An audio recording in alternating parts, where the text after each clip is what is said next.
cámaras empresarias y la UTA ayer en una reunión que se llevó a cabo ahí en la zona de Constitución durante casi 3 horas y un poco más estuvieron dialogando. Finalmente la Secretaría de Trabajo intervino, donde fijó una reunión para el día miércoles para destrabar en la Secretaría de Transporte esta situación que tiene que ver con el pedido de la Unión Tranviarios Automotor, de esta diferencia que ronda los 12.500 millones de pesos de actualización paritaria, y para dar algún detalle, ¿no?, sobre esta situación y la mirada desde las cámaras empresarias estamos en contacto con Luciano Fusaro, vicepresidente de la Asociación de Empresarios del Transporte Automotor. Luciano, ¿qué tal? Muy buenos días. Jorge Moure te habla. ¿Qué tal, Jorge? ¿Cómo te va? Buenos días. Bien, bueno, esos 12.500 millones de pesos, ¿de dónde van a salir, Luciano?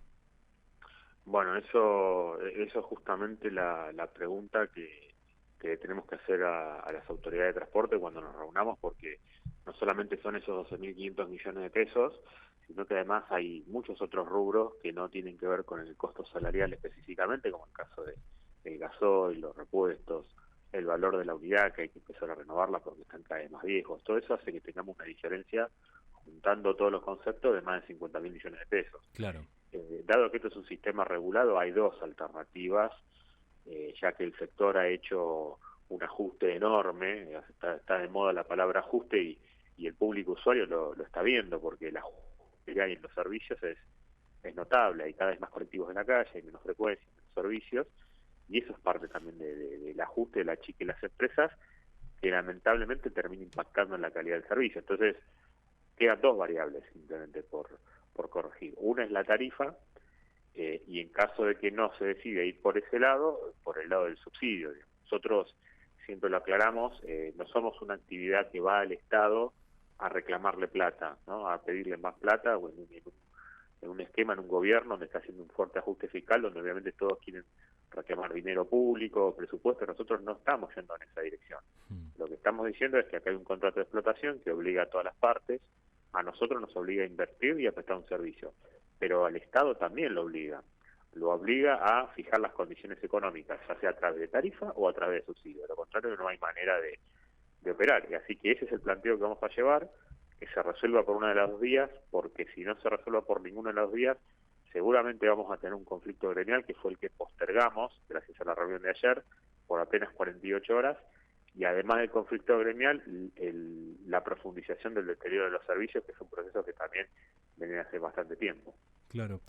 A ver, la reunión fue extensa. Finalmente el gobierno intercedió, algo que no había por lo menos ocurrido en los días previos, y hasta hubo un comunicado, ¿no?, por parte de la Secretaría de Transporte diciendo: nosotros no tenemos nada que ver, tienen que arreglarse las partes. Claro, el tema es que, y eso sí, bueno, también eso es parte también de las diferencias de opinión que tenemos.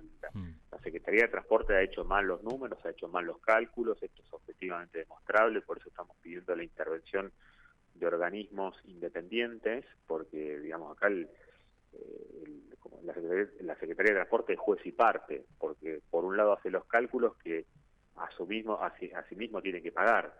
Obviamente los hace con un criterio de pagar lo menos posible. Entonces, lo que nosotros queremos es que haya un organismo independiente, una universidad o varias, o analistas de costos independientes que analicen cuánto cuesta realmente el servicio que demandan los usuarios y cuánto de ese costo se está cubriendo, y ahí va a quedar aclarado que hay un desfinanciamiento, que no sé si es deliberado o no, que produce todo este tipo de situaciones.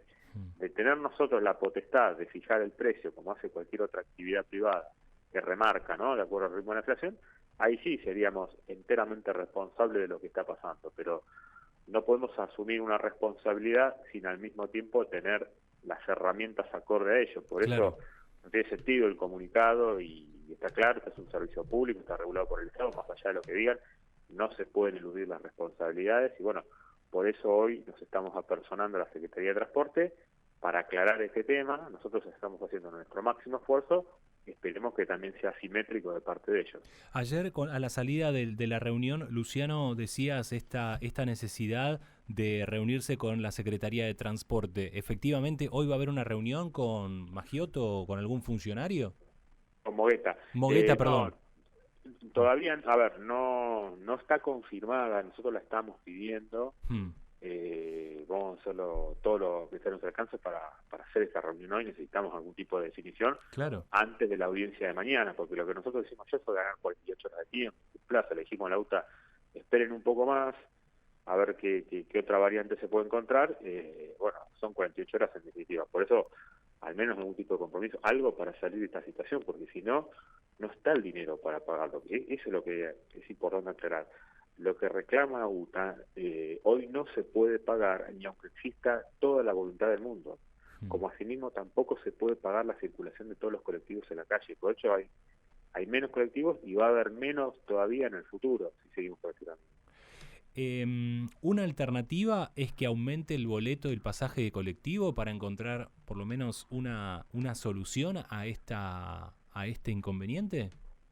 Mira, esa es una vía siempre antipática y muy resistida. La política la ha resistido mucho durante años. Recordemos que en el AMBA están los votos, hay un tercio del padrón electoral. No es casual que justamente en la zona geográfica donde está un tercio del padrón electoral, durante 20 años hayamos tenido no solamente el boleto de colectivo más barato, sino también las facturas de servicios públicos más baratas de la Argentina. Esto le es muy antipático a la gente, a las personas que viven en las provincias, esta realidad.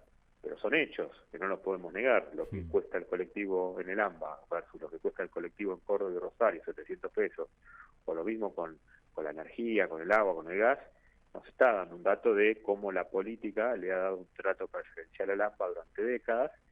Porque hay mucha gente viviendo acá y el malestar social que implica normalizar esta situación es alto. Claro. Pero son decisiones duras que si no las tomas, bueno, tenés que tener una billetera muy grande para cubrir la diferencia. Esa billetera no es grande. El presidente lo dijo, no hay plata. Sí, entonces hay que buscar la solución, porque si no, termina pasando esto que está pasando ahora. Se empiezan a desarmar los servicios y a deteriorar cada vez más. La gente lo paga en calidad, lo que no paga en precio. Para las cámaras empresarias, la decisión del gobierno de sacar, ¿no?, de monopolio la SUBE y para el usuario pague con cualquier otro tipo de billetera, ¿eso es un beneficio? ¿Por lo menos lo ven con buenos ojos? ¿O es una preocupación teniendo en cuenta el control, ¿no?, que tiene el gobierno, en este caso la Secretaría de Transporte, de monitorear la cantidad de vehículos que se desplazan, la cantidad de pasajeros que utilizan cada unidad? Nosotros siempre estamos a favor de la innovación tecnológica, todo lo que es mejora, evolución, en eso no nos oponemos, porque de hecho hace más de 20 años se vendía todavía el boleto del papel, después pasamos a las monederas, después pasamos a la máquina SUB, y siempre fueron procesos de evolución, de cambio y de mejora, incluso para el mismo chofer, para simplificarle la tarea, para facilitársela al usuario. O sea, nunca nos vamos a oponer a esa tendencia. Lo que sí queremos es ser parte de este proceso, porque como yo lo dije ayer en una nota, esto no tiene que ser un negocio para los bancos, nada más, como parece que está planteado, para que los bancos, digamos, administren una cantidad de dinero enorme de los usuarios, haciendo un negocio financiero, y sin considerar muchos aspectos que para nosotros sí son centrales, porque esto no es un negocio financiero, como por ejemplo la interoperabilidad, cómo se van a instalar esos validadores arriba de la unidad, si va a haber una sola, si va a haber varias, cómo van a conversar entre ellas, cómo se van a conjugar las distintas bases de datos, cómo van a funcionar los mecanismos de control, en qué plazos, cuáles van a ser las comisiones. Digamos, hoy, por ejemplo, los operadores no pagan nada de comisión, porque como la SUBE es estatal, digamos, te cobra una comisión, pero después el Estado te la devuelve, porque es todo dentro del Estado. Ahora nos van a cobrar, esa comisión se la vamos a trasladar al usuario, que va a tener que pagar un boleto más caro.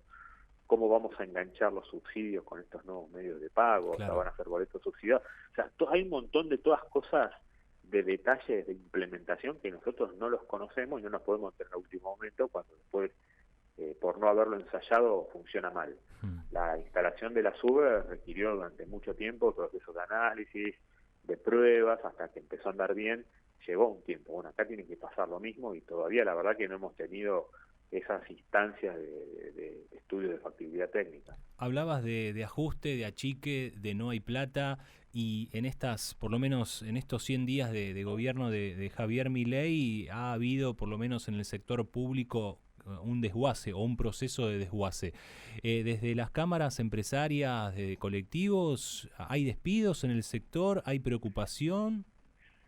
Todavía no empezaron, te soy sincero, pero sí estamos preocupados porque en este escenario, cuando te empiezan a encerrar, porque no podés manejar el precio, los subsidios también se ajustan, seguimos con una inflación de 2 dígitos mensuales, entonces si no lo resuelves bien, el achique es inevitable, porque tenés forma de eludirlo. Y por ahora no se está produciendo, pero yo te diría que por eso también nuestra insistencia en resolver estos temas, porque los siguientes pasos son la reducción de las flotas en servicio. De hecho ya hay menos flotas en servicio y eso, si lo sostenés en el tiempo, son menos fuentes de trabajo. Eso no hay forma de evitarlo. Por eso estamos, y lo más triste no es que uno puede decir, bueno, hay un achique porque en realidad hay menos demanda de pasajeros. Si bien es cierto que a nivel global hay una caída por la cuestión de la actividad económica, sigue habiendo amplias zonas del AMBA donde la demanda de colectivo es muy fuerte. Hay lugares donde uno todavía ve colas enormes de gente que no puede viajar, esperas, es decir, faltan colectivos en la calle, no es que sobra. Claro. Y poner más colectivos en la calle significa también más mano de obra. El tema es que no se puede porque estamos ahogados financieramente por no poder ajustar ni la tarifa ni el subsidio. Entonces, hay una situación compleja en donde quizás no solo evitamos darle más servicio a la gente donde realmente lo necesita, sino además que le vamos a sacar donde ya hay y existe esa demanda, afectando además no solo a los usuarios, sino a las fuentes de trabajo. O sea, una verdadera tragedia. Eso es lo que está en juego en este momento y necesitamos resolverlo. Hasta ahora, Luciano, parecería que van a ir a la reunión del día miércoles a la 1 p.m. sin nada. Hoy te diría, hoy el panorama es ese, tenemos el día de hoy. Por eso en el día de hoy la idea es provocar alguna reunión, vamos a ir a la Secretaría de Transporte, pero tampoco uno puede forzar las cosas, porque esto tiene que haber, en un acto de voluntad tiene que haber dos partes. Hoy va a ser un día clave. Porque hoy controla toda esa área, la controla Caputo, ¿o no? Claro, sí. Caputo, digamos, y eso también es un tema, porque la Secretaría de Transporte... Claro. La Secretaría de Transporte siempre dependió de un Ministerio de Transporte, después del Ministerio de Infraestructura y ahora un Ministerio de Economía, que es algo raro. Está bien, yo no me voy a poner a evaluar ese tipo de decisiones, pero la lógica, si un área de este tipo depende de un Ministerio de Economía que está totalmente enfocado, y me parece bien porque la situación es muy grave, está totalmente enfocado en realizar un ajuste fiscal, en ordenar las cuentas públicas, la prioridad va a ser esa, resolver los problemas de transporte, porque en una escala de prioridades yo me imagino las prioridades del ministro Caputo, que tiene que resolver tantos temas con el FMI, con todo lo que pasó en estos meses. El tema transporte en el AMBA difícilmente es entre las prioridades de su agenda, y lo entiendo y es lógico, pero bueno, es lo que nos tocó. Nosotros tenemos que resolver esta parte del problema y lo tenemos que resolver de acá a mañana para evitar algún tipo de medida gremial que va a afectar en definitiva. Yo ayer miraba las imágenes en Constitución, la gente que volvía de noche, yo decía, esta gente, si todas estas personas, si hubiese habido algún tipo de medida fuerza, se hubiese tenido que ir caminando de noche a la casa o tomarse un medio alternativo que le hubiese salido mucho más caro, o sea, le arruinábamos, y capaz que perdía todo lo que ganó en el día, lo perdía en volverse a la casa de noche, o la mayor parte de lo que ganó. Entonces, ¿quién piensa en esa gente? Y eso es lo que puede pasar el miércoles o el jueves, si esto no se resuelve. Porque también, obviamente, el trabajador dice, está bien, yo arreglé una paritaria y la quiero cobrar. Claro. Y todas son razones válidas. Por eso es un tema bastante grave que está acá desarrollándose. Luciano, muchísimas gracias por este contacto con nosotros. Gracias a vos, un abrazo. Hasta luego. Luciano Fusaro, vicepresidente de la Asociación de Empresarios del Transporte Automotor, pasaba por Mañana Sí. Mañana Sí. Mañana Sí.